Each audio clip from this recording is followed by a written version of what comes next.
দেশের গণতন্ত্রের যে উলঙ্গ চেহারা এই স্বৈরাচারী সরকার তা সর্বসমক্ষে প্রকাশিত করেছে। আমরা এমন সময় এখানে উপস্থিত হয়েছি যেখানে সারা দেশ আজকে উত্তাল। প্রিয় বন্ধুরা, আজকে অধিকারের কথা বলতে যে তরুণ ছাত্ররা রাজাকার হয়েছে, আজকে অধিকারের কথা বলতে যে তরুণ ছাত্ররা যাদেরকে তারা কথায় কথায় বলেন বাংলাদেশের ভবিষ্যৎ, তাদের রক্তে রঞ্জিত হয়েছে রাজপথ। আজকে কোন একটি ক্যাম্পাস নেই যেখানে, কোন একটি শিক্ষা প্রতিষ্ঠান নেই যেখানে ছাত্ররা বেরিয়ে আসেনি। আজকে জলেদি আজকে সকালবেলা বলছিলেন তার এলাকায় শান্তিনগরে নাকি অভিভাবকরা তাদের সন্তানদেরকে ধরে রাখতে পারছে না।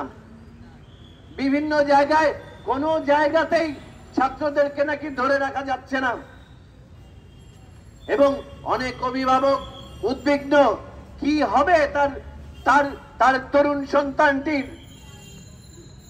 বেরোবে এবং তার প্রাণ নিয়ে ফেরত আসতে পারবে কিনা।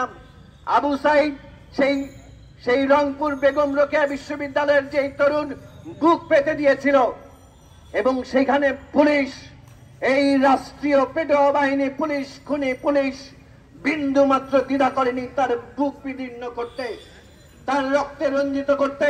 তার বোনের কান্না শুধুমাত্র তার বোনের কান্না নয়, এটি বাংলাদেশের কান্না, এটি বাংলাদেশের 19 কোটি মানুষের কান্না।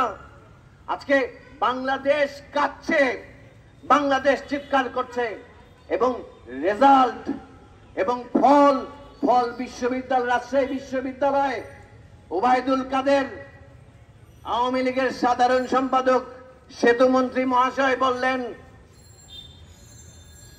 ছাত্রলীগই নাকি যথেষ্ট এই তরুণ বেয়াদবদেরকে শায়েস্তা করবার জন্য লেলিয়ে দিলেন, সারা বাংলাদেশের আগুন ধরিয়ে দিলেন। আজকে ওবায়দুল কাদেরকে জিজ্ঞেস করি, কোথায় আপনার ছাত্রলীগ? কোন ক্যাম্পাসে ছাত্রলীগ? পুলিশ বিডিআর পাহারায় তাদেরকে রক্ষা করতে পারেন নাই, হল ভ্যাকেন্ট করতে হয়েছে, শিক্ষা প্রতিষ্ঠান বন্ধ করতে হয়েছে।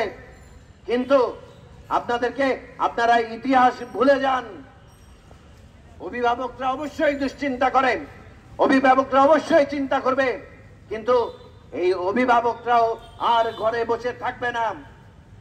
এবং আমরা দাবি করেছি খুনের বিচার চাই। এই দাবি কার কাছে? এই দাবি রাষ্ট্রের কাছে, এই দাবি সরকারের কাছে। এই সরকার অবৈধ সরকার, এই সরকার স্বৈরাচারী সরকার, এই দাবি তারা মানবে না। এই দাবি, এই ফরিয়াদ বাংলাদেশের 19 কোটি মানুষের কাছে। আওয়ামী লীগ, প্রধানমন্ত্রী শেখ হাসিনা এবং তার সাধারণ সম্পাদক ওবায়দুল কাদের যেরকম বলেছে পুলিশের দরকার নাই, রাষ্ট্রযন্ত্রের দরকার নাই, ছাত্রলীগই শায়েস্তা করতে পারে আমাদেরকে, তার জবাব ছাত্র সমাজ দিয়েছে। এবং এই রাষ্ট্র আমার নয়, এই সরকার আমার নয়, সুতরাং এইখানকার আইন কানুনও আমার পক্ষে নয়। সুতরাং আজকে এই বেআইনি হত্যার জবাব আমাদেরকেই দিতে হবে। এই দেশবাসীর কাছে, বাংলাদেশের 19 কোটি মানুষের কাছে উদাত্ত আহ্বান জানাই।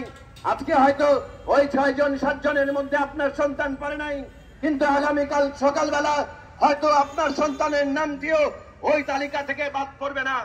সুতরাং এই দেশের গরিব মেহনতি মানুষ, এই দেশের আপামর জনগণের কাছে আমরা কমিউনিস্ট পার্টির পক্ষ থেকে উদাত্ত আহ্বান জানাই, নিজেদেরকে এবং দেশকে রক্ষা করুন এই স্বৈরাচারী সরকারের পতন ঘটিয়ে।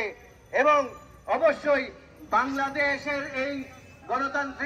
এই যাবৎকালের গণতান্ত্রিক আন্দোলনে বাংলাদেশের কমিউনিস্ট পার্টি নেতৃত্ব দিয়েছে। আগামী দিনেও এই লড়াইকে সেই অভিষ্ট লক্ষ্যের দিকে নিয়ে যাবে।